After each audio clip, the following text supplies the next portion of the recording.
main objective has been to infill the inferred resources. So those are the resources with the lowest statistical confidence. The geostatisticians that like to do these things, if the holes are a little bit too far apart, they don't give you measured indicated resources, which are more reliable when it comes to doing your engineering models. All right, welcome back inside our proactive newsroom. And joining me now is Ralph Rushton. He is the CEO of Aftermath Silver. And Ralph, welcome back. Nice to see you again. Good to see you, Steve. How are you? I'm doing well, doing well. And you've got some pretty significant news out from the company, more strong assay results from your phase 2 drill program. So let's take a step back and just remind everyone a little bit about the Beringella project and more importantly, the drill program that's happening. Yeah, the Beringella project is a silver copper manganese project in southern Peru. We originally acquired it from SSR for the silver resource on the project, but as we've worked on it and as there's been more attention focused on sort of critical metals and battery metals in general, the manganese component of the project has become more and more important, potentially from an economic standpoint. So we're looking at it for production of silver, copper, and manganese. And manganese is a battery component. Manganese sulfate would be the product.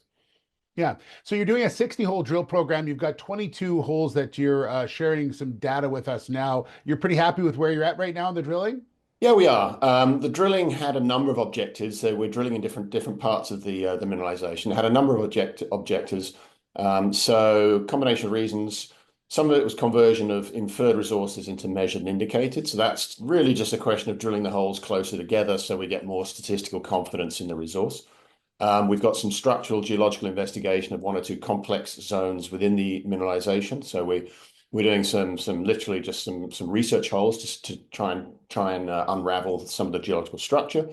And we've been nibbling away at the sort of margins of the resource where we think we can add some tons to the existing resource. So three different facets to the program, and the holes that we still have in the lab, the ones we're going to report. Similar thing. There's different objectives for different parts of the program.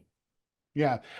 What's the end goal for all the drilling? Are you hoping to update all the reports, or what are you trying to do here, Ralph? The main objective has been to infill the inferred resources. So those are the resources with the lowest statistical confidence. The geostatisticians that like to do these things, if the holes are a little bit too far apart, they don't give you measured indicated resources, which are more reliable when it comes to doing your engineering models. So we would like to convert more inferred into measured and indicated, and that gives us more certainty when we come to do the engineering studies.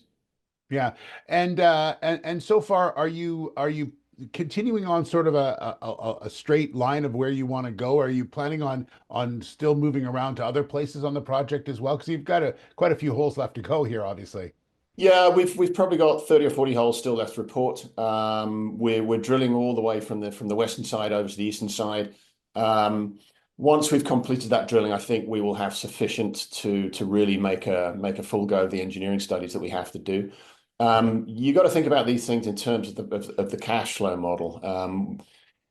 Given where we're operating in Peru, really on a discounted cash flow model basis, which is one of the sort of engineering metrics we're working towards.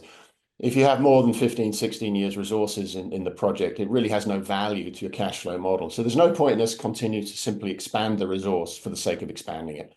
That would not be spending our shareholder money wisely. So really, it's with the end of this drilling, we should have sufficient for most of the purposes for the engineering studies, geotechnical, infill drilling, a little bit of exploration drilling, metallurgical drilling. That should all be fairly complete by the end of this program. All right. We look forward to hearing more about it. Ralph, thanks so much. Good update and good to see you as well. Thanks, Steve. Bye-bye. All right, Ralph Rushton, the CEO of Aftermath Silver.